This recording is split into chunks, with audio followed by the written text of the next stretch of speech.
Sans passion, la création existe-t-elle? Pourquoi la pratique du POI? Et pourquoi je suis ici? Existe-t-il un lien entre les deux? Mise en contexte, j'ai 35 ans, une famille et je viens de quitter un travail stable, tout comme ma conjointe, pour mettre de l'avant une pratique artistique. Moi le POI et elle l'art visuel. J'ai découvert le POI il y a 14 ans et cette pratique individuelle du mouvement a pris une ampleur que je n'aurais jamais imaginée. Malgré mes liens avec plusieurs pratiquants par le biais des réseaux sociaux et quelques amis, je dois avouer que je me sens seul et isolé. Je me questionne et je ressens le besoin d'aller vous voir en personne pour découvrir ce qui se fait ailleurs. Je me suis mis à voyager au cours des 2 dernières années dans l'objectif de rencontrer la communauté. Et me voici, en France, continuant à me questionner sur ma pratique.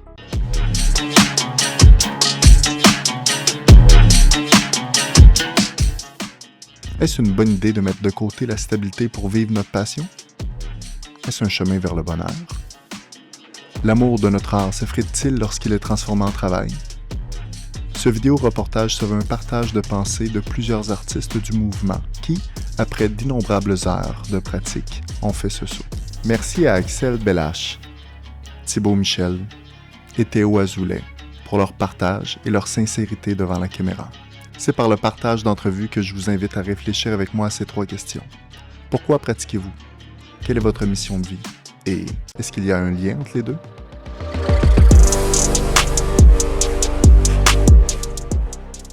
Bonne question, j'ai découvert les POI il y a 19 ans maintenant, donc j'avais 17 ans. Et j'étais sur la plage avec des copains comme beaucoup de gens. Et sur la plage le soir, l'été en France, il y a des gens qui font du jonglage de feu. Et j'ai vu ça sur la plage, des gens qui en faisaient. Mais je veux faire ça quoi. Enfin, je veux ressentir ce que la personne a l'air de vivre parce que je sais pas, j'ai envie quoi. Je crois que c'est hyper dur de répondre à la question. Parce que j'ai l'impression que ça change beaucoup en fonction du temps et du contexte. Répondre là maintenant tout de suite, c'est... J'ai l'impression qu'il faut le background aussi pour pouvoir répondre à ça. J'ai commencé à jongler pour peut-être différent peut-être. Et j'ai jamais eu connaissance de jongleur avant que je commence à jongler. Je pense que ça m'est tombé dessus un peu trop par hasard et j'ai continué parce que j'étais le seul à le faire et que du coup je pouvais m'identifier en tant que tel. Là, à une époque, à un âge où en fait l'adolescence, où tu as besoin de t'identifier aussi par rapport à des choses et les gens peuvent plus facilement te reconnaître et t'assimiler. Pourquoi tu fais des POI? Et je fais des POI pour pas mal de raisons. Déjà parce que y a le côté sportif qui me plaisait, qui était aussi un sport un peu alternatif de ce qu'on a l'habitude de voir. Quand j'ai découvert le milieu des POI, c'était par le biais d'associations ou de réunions de jongleurs qui se passaient en région parisienne. Et il y avait vraiment ce côté communautaire qui me plaisait beaucoup et le fait de pouvoir apprendre des autres, de pouvoir apprendre aux autres. Je pense que c'est les grandes raisons pour lesquelles j'aime bien les POI. J'ai commandé directement du matériel et là, quand j'ai commencé, comme tout le monde, c'est super difficile quoi, au début. Mais tout de suite, j'ai aimé ça. J'ai vraiment aimé faire tourner, trouver que ça tourne autour de toi sans te faire mal, sans te toucher. Parce que ça fait mal. Au début, ça fait mal, mais justement, le but c'était de devenir assez à l'aise pour plus que ça me tape. Enfin, ça tape toujours, même maintenant, aujourd'hui. Hein. Mais je voulais ressentir. Donc au début, ressentir ce que maintenant on appelle le flow. Parce que quand j'ai commencé, on parlait pas forcément de flow, on parlait peut-être de méditation active, tu vois. Quand tu commences à sentir ça au début, c'est comme une drogue en fait. C'est vraiment puissant. Et du coup, j'ai travaillé des heures. Mes premières années, j'en faisais plusieurs heures par jour et pour ressentir ce flow j'avais un sentiment de liberté, un sentiment d'être là à l'instant présent et d'être là pour moi, avec moi-même. Je suis vraiment tombé amoureux. La première fois que j'ai eu des balles, j'ai jonglé 12 heures d'affilée. Et toutes les heures, j'allais voir ma maman et je lui disais « Regarde, j'ai fait un lancer de plus !» Je lui montrais mon lancer de plus et j'étais trop fier. Forcément le côté un peu geek aussi qui me plaît dans la recherche, dans le fait de savoir qu'en fait c'est infini et que tout ça, que des fois des choses qu'on pense inventées existent depuis des années ou inversement des choses qu'on pensait exister depuis des années en fait ont été découvertes hyper tard. Donc je trouve il y a un côté intéressant dans la recherche, en tout cas avec les POI, et c'est ce qui me plaît particulièrement. Le côté théorique, j'adore le côté pratique, mais des fois je pense que je prends même plus de plaisir à chercher des mouvements théoriquement plus que les faire vraiment. Avec le temps, ça a évolué. En ce moment, je pratique moins qu'avant, mais j'aime toujours autant.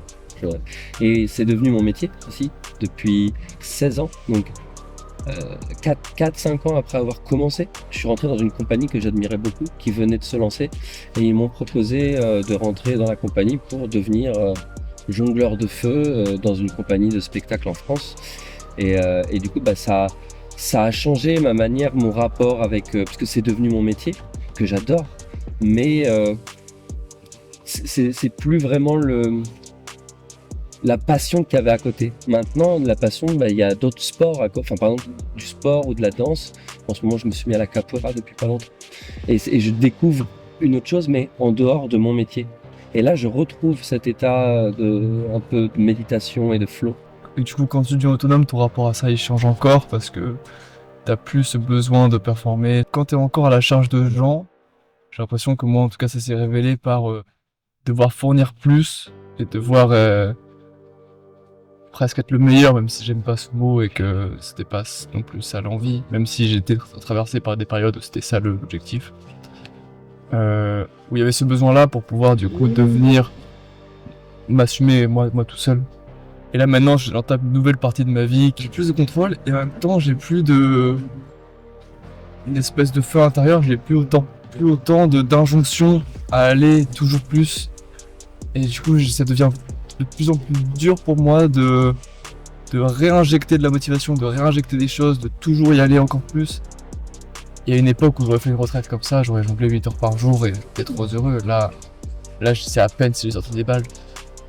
Et du coup, je sens qu'il y a besoin d'un renouveau que j'ai pas encore trouvé, mais que je sais qu'il est là. Je sais qu'il y en a besoin. Du coup, déjà, c'est une étape qui est faite. En à peu près une phrase. Pourquoi tu jongles? Une chose qui me vient là maintenant, tout de suite, ça serait parce que c'est quelque chose qui me permet d'oublier. C'est un des échappatoires que j'ai à plein de situations. Il y a tout plein de pensées, il y a tout plein de choses. Quand je vais pas bien, je jongle. Quand je vais bien, je jongle. Quand je suis avec des gens, je jongle. Quand je suis tout seul, je jongle. Toutes les situations sont saines parce qu'il y a ça qui m'accompagne, parce qu'il y a ça qui me nettoie et me nourrit. Un questionnement subsiste. Comment garder notre flamme active pour notre passion alors qu'elle devient un travail? Lorsqu'il n'est plus nécessaire de chercher davantage et que nos milliers d'heures de pratique nous permettent d'en vivre. Théo est passionné de théorie et il rencontre des jongleurs chaque jour à la Prairie des Filtres, dans un parc de la ville de Toulouse. Axel et Thibaut semblent se questionner au sujet de leur motivation. Dans tous les cas, la pratique de leur art évolue avec le temps. Ils ont trouvé à travers la pratique le moment présent, où les pensées laissent place au mouvement. Je me demande, qu'est-ce qu'il y a au-delà de la pratique?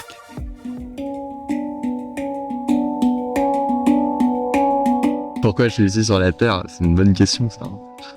Je sais pas trop. Peut-être que c'est pour faire de la recherche dans les POI. J'ai réfléchi un petit peu parce que tu m'avais posé la question en amont et ma copine elle m'a dit mais tu vas répondre tes amis. Je dis ouais, c'est ça, elle me connaît bien. L'amour. Quand je disais mais c'était peut-être pour faire de la recherche en rigolant, peut-être qu'au final c'est pas si faux dans le sens où je pense qu'on est aussi là pour faire partie d'un grand projet de groupe, tu vois. Et on s'en rend pas compte forcément. Et des fois c'est par des initiatives qui sont pas forcément des initiatives collectives et qui vont être justement très auto-centrées des fois, parce que quand j'ai fait des POI, à la base c'était pas pour apprendre aux autres. Quand j'ai voulu vraiment devenir fort en POI et c'était pour moi parce que je trouvais ça cool, que je trouvais ça trop bien de pouvoir apprendre encore des nouvelles choses, et c'était aussi plus facile. Parce que quand tu compares ça par exemple à des massues ou à des balles, ça fait tellement longtemps que ça existe et il y a tellement de gens qui en font depuis si longtemps que c'est très dur aujourd'hui de créer des choses nouvelles. C'est pas impossible, mais c'est très dur. Alors qu'en POI, il y a tout à faire. En fait, les gens commencent à peine à comprendre qu'on peut les lancer alors que ça a toujours été le cas. Ouais. Tu vois ce que je veux te dire? Il y a quand même vraiment ce truc-là de faut oser et je pense que c'est ça que j'aimais bien quoi dans les posts. C'était vraiment le côté d'oser faire des trucs que les gens faisaient pas. Je vis pour vivre des choses avec les gens. Un de mes objectifs de vie, c'est d'être doux. C'est ça le but ultime. L'amour et surtout l'amour de mes proches. Les proches, la famille forcément, mais des fois on la choisit pas, donc des fois on n'a pas toujours d'affinité avec la famille. Mais la famille pour moi c'est les amis, les copains. Là j'ai déménagé depuis le Covid en pleine forêt avec ma copine et du coup j'aime ma solitude dans la nature, là où j'habite. Mais mes amis me manquent beaucoup et la force que je retrouve quand je suis avec eux, c'est ça qui me rend vivant et je pourrais, je dirais pas je pourrais mourir pour mes amis.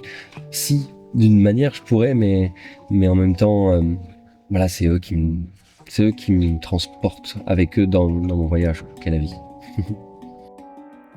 L'amour et la douceur de Thibaut est un objectif de vie modeste et complet. Saviez-vous que la recherche de Théo a su inspirer Beau à faire de la jonglerie avec les poils? C'est de cette rencontre que Beau a laissé les diabolos de côté pour se mettre à la jonglerie et influencer le monde du poil que nous connaissons aujourd'hui. La famille et les amis que parle Axel nous permettent de constater la puissance motrice et l'importance de la communauté. Je me permets de vous parler de mon voyage après la retraite de mouvement, organisé par Poil Retreat, dans laquelle j'ai partagé des moments avec des êtres humains uniques et inspirants. Je suis parti à Barcelone, entouré d'individus qui ont profondément marqué le papa de famille de 35 ans, qui se couche à 9h du soir et se lève à 6h du matin, chaque matin, même la fin de semaine. C'est avec Jessie, Evelyn, Christian, Rory que j'ai roulé 5 heures dans une auto, beaucoup trop petite pour 5 personnes avec beaucoup trop de bagages, jusqu'à Barcelone. L'intensité de cette ville, wow! Veiller jusqu'à 3 heures du matin, visiter des endroits complètement fous comme le parc Güell, la Sagrada Familia, sortir dans un bar pour me retrouver sur le bord de la mer Méditerranée avec un jam de feu qui commence à minuit en bonne compagnie. Un matin, alors que tout le monde dormait, j'ai pris le temps de m'arrêter dans un café et d'écrire ces mots, les larmes aux yeux. J'aimerais parfois être chez moi, mais je sens que j'évolue en me dépaysant et en voyant le monde avec les yeux qui ne sont pas les miens. Merci. Après Barcelone et d'avoir reconduit Evelyn et Jessie à l'aéroport, c'est un moment plus introspectif qui s'est présenté à moi. Seul, j'ai pu réfléchir à la dernière question. Quel est le lien entre la pratique d'un art de mouvement et notre mission de vie?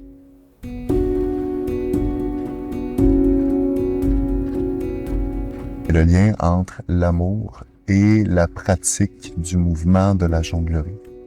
Est-ce qu'il y en a un? Je crois qu'il y en a un, ne serait-ce juste que par cette étape de jugement, cette étape de s'autoriser ou s'interdire à faire des choses. Ça passe que par l'amour, c'est que parce que tu aimes profondément ce que tu fais ou que tu aimes profondément te voir dans ces états-là, que en fait tu le fais.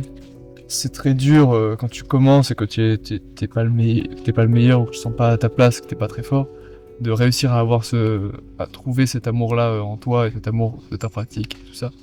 Et du coup, tu es obligé de passer par d'autres médiums que j'avais dit tout à l'heure, de la différence, de le travail, tout ça.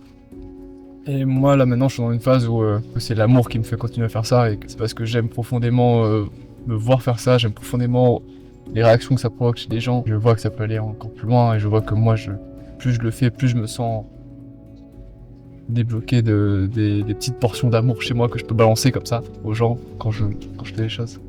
En fait, c'est quasiment une question d'ego, de s'aimer assez pour pouvoir défendre ça. C'est un peu bateau, ou ça peut paraître un peu prétentieux, mais je crois que c'est quelque chose que je suis très heureux d'avoir maintenant et que je lâcherai pas pour rien au monde, quoi. J'ai déménagé à Paris et j'ai rencontré toute une communauté qui avait de jongleurs de feu. Et en fait, c'est vraiment, à l'époque, c'est vraiment devenu une famille. Il n'y avait pas beaucoup de gens comme maintenant dans le flow art. Et on était une petite communauté et on se connaissait tous. On se voyait dans les festivals et on parlait sur les forums. C'était avant Facebook. Et du coup, on parlait beaucoup des mouvements, tout ça. Et c'était comme une grande famille que je découvrais. Et en fait, ça a changé ma vie parce que c'est devenu ma vie, le flow art et mes amis. se sont connectés en fait. Et aujourd'hui, mes meilleurs amis, c'est des gens que j'ai rencontrés dans le Flow Arts il y a 15 ans, quoi. On est vraiment, par exemple, Mist, Kevin de Super Show, d'autres aussi. C'est vraiment, on s'est rencontrés il y a 15 ans et on est toujours là, connectés autour de la même passion. C'est devenu ma famille, donc c'est le rapport. Les Poi m'ont amené à avoir une nouvelle famille d'amis proches et que j'aime fort. Donc ouais, c'est connecté. Ça m'a permis de savoir ce que je voulais faire dans ma vie. Ce qui est quand même plutôt important, je pense. Ça m'a permis du coup de me découvrir moi, de trouver un métier qui me plaît, dans lequel je m'épanouis. Ça m'a apporté une certaine stabilité, quoi, aussi. Parce que quand on a un but, dans tous les cas, ça apporte de la stabilité, peu importe le but. Il y a des gens, leurs buts, ils sont plus concrets, comme s'acheter une maison avec un crédit, avoir une voiture, etc. D'autres, ça va être monter une société de jeux vidéo. Bah moi, c'était devenir bon en pote.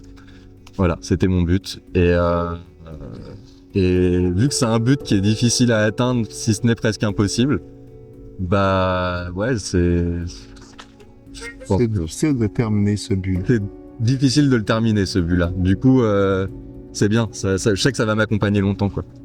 Je pense que ça m'a appris de l'humilité, un peu. Voilà. Ça, c'est ce que m'a apporté les Poi aussi dans ma vie à moi. J'ai mis un peu mon ego de côté. Voilà. En mettant notre ego de côté, ça nous permet de concevoir les pratiquants autour de nous comme des collègues et des sources d'inspiration. Personnellement, j'ai longtemps eu de la difficulté à ne pas être le meilleur, et ma pratique était motivée par ce vouloir de grandeur.